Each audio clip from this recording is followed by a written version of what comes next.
This is a collection of speed, of destruction, of genius.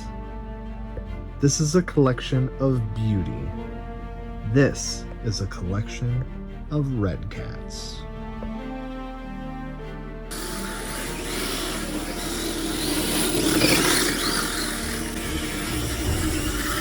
Oh, yeah. Oh. This was my first Redcat, the Blackout. OG. It may look a little rough now, but just a few years ago, this was one of my only RCs. This is the one that got me back into the hobby. When I was young, I had a low C, and then I had a Traxxas 4Tech. And then I kind of lost interest in RCs and started getting an interest in girls. And so I got out of the hobby, sold all the stuff. And then he found out girls thought he was a nerd, and we're back into RCs again. Yeah. So, you know, turn the clock back. I'm in my early 30s. I want to play with my old toys again. And I get online, and, you know, for the price, I was like, oh, I only have to spend like, I think these were like $150 for a brushed version. Yeah, and then you upgraded it. Yeah, it was the first truck that I ever did a brushless swap on. It was the first, I really, you know, learned how to work on RC cars again. All that stuff, tinkering, doing this, doing that, upgrading. It was all on this Blackout. And then I sold it. To me. Yeah. And you thrashed this thing. I beat the snot out of that thing. I remember. No care. Well, I remember we jumped a creek one time.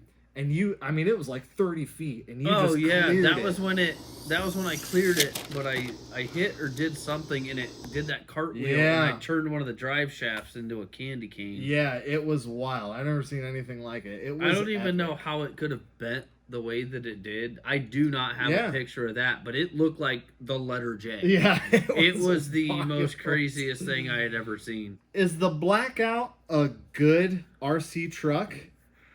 I would say probably not. Honestly, though, this was a problem with most Redcats. They saw an opening in the market for people like me that wanted to get into or back into the hobby, but didn't want to pay inflated Traxxas prices.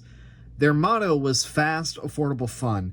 And to make them affordable, this often meant pretty cheap parts with little to no effort made in the R&D department. The R5, for example. It was meant to be an 8S screamer that would give you all the thrills of a Traxxas X-Max for half the price, but was so underbuilt that it would literally rip itself apart and break if you just looked at it. The problem was so bad that they recalled every single one after just a few weeks, and rather than fix the problem, they gave their customers their money back and they never saw their trucks again. And then there was the shredder.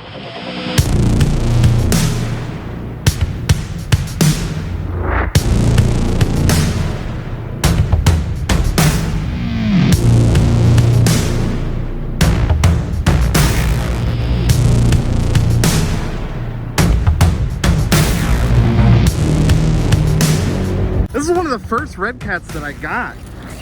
Definitely one of the biggest ones that I got at the time. And it was the first ever 4S truck that I got. And here it is, years later, it still rips, kinda. When we did the pool jump video, it was the only truck we had that didn't get wet. That thing, Ethan backflipped that thing over the pool a ton of times effortlessly. The thing was budget spec too. I mean, this is a 6th scale 4S 4-wheel drive monster truck that was on sale for less than a 10th scale 3S Arma at the time. And how did they do it? Build it tough with 10th scale stuff. This thing is built out of mostly 10th scale truck components. So the steering servo is way too small for this thing. The center diff may as well be built out of glass. Built from the same stuff they built like the 4L60s and Subaru 5-speeds with. And the front and rear differential needs more maintenance than the streets of And Cleveland. a Kardashian. Yeah, for real. Good thing they made the diffs the most difficult, complicated things to service. But this part sharing thing was actually smart if you think about it. Sharing major components like diffs, motors, and servos meant they didn't have to come up with new drive lines for all their vehicles. The Blackout shared the same chassis as their touring car, the Lightning, which shared the same chassis as the Volcano, which shared the same chassis as their short course truck. The A-arms are exactly the same, front, back, side to side. Yes. Like, so if you break one A-arm, which we did many times, you could just get one A-arm and it was good no matter what you did. Same with like the upper A-arms, and same with a lot of drive things. shafts, It was all diffs, everything was the same. Shocks, all exactly the same. Even the frumpy bumpy is the same as the rear bumper, which makes it look kind of weird, but whatever. The same thing with this. It's a clawback. Shout out to Joe from OMGRC. This thing is massive, but it's built, believe it or not, pretty cheap with the same kind of deal in mind. They use a lot of the same components, front and rear. It's four-wheel steer and it's motor on axle, so that means the whole driveline, the steering, the servo, everything, they just mirror it and throw it on the back. It's not a ladder chassis, but it's like a frame chassis, like a mirrored frame chassis.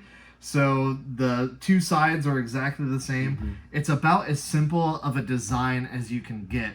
They don't use a licensed body, so that obviously saves cost. You don't have to pay a manufacturer to use the licensing of their products. And Well, the thing who really wants a Jeep? For real, dude. I'm so over the Jeep thing, man. Dude, for real. That's not to say they're still budget spec bashers built from recycled leftovers. Next year marks 20 years of Redcat, and look at how far they've come in 2 decades. The lowriders completely changed the game with their licensed bodies, clever engineering, and huge aftermarket. Go to any lowrider meet or dang near any car show, and you can see kids of all ages cruising these things around, modifying them to be as over the top and detailed as real lowriders. The RDS is one of my favorite drift cars to run and modify. Cheap enough that I can experiment with it, test out different configurations, and more reliable than an actual drift car. The Gen 8 is genuinely one of the best crawlers on the market and cheap enough that you can have 2. Have you seen this? The car hauler? Really well detailed, capable of actually hauling cars, and also extremely expensive. No budget spec here. If you're looking for something unlike anything else on the market, here's your answer. I want one of these so bad, so head on over to tenscogarage.com and scoop up some new merch, and maybe we can get one for the channel. Redcat has gone from the bottom tier to absolutely killing the game.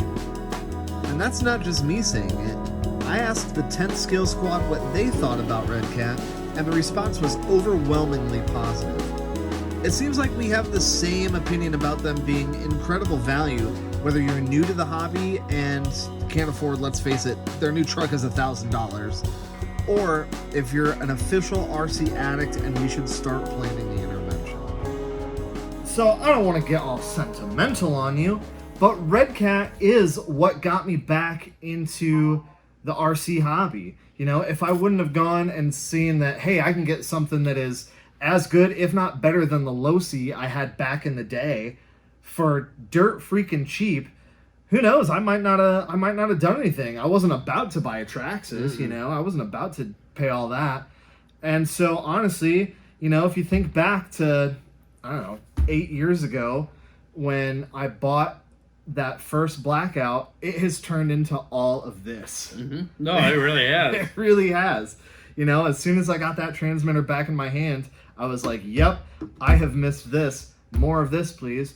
And honestly, it's kind of what got you into it, well, too. Well, it was that. Yeah, we got that in because I was never into this. I never really owned one. I had a Tyco Eliminator Turbo or something.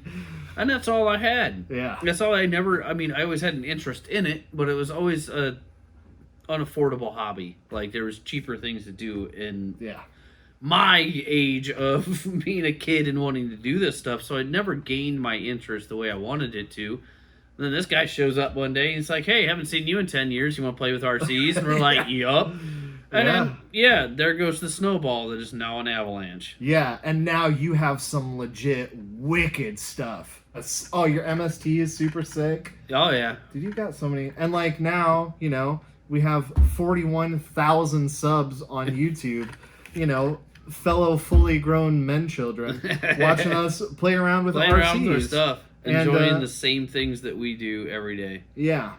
And so Redcat, you know, they've only been around for 20 years and they have come this far. What is it going to be like in another 20 years? How old will I be? I'll be old. Yeah. Will I still be playing with RCs? Probably. Yeah, definitely. Probably, yeah. It's cheaper than owning I a mean, real race car. you know what I can make electric? My wheelchair. You know, so Dude! I mean, I might be something 80 there. chasing my own dang car using the same controls. You know, Dude, you never know. We're gonna be brushless swapping our rascal scooters. Heck yeah.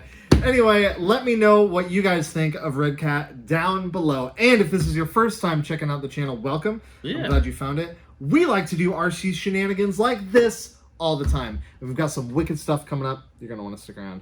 All right, guys. Until next time. Chopping tracks is out here. Chopping them!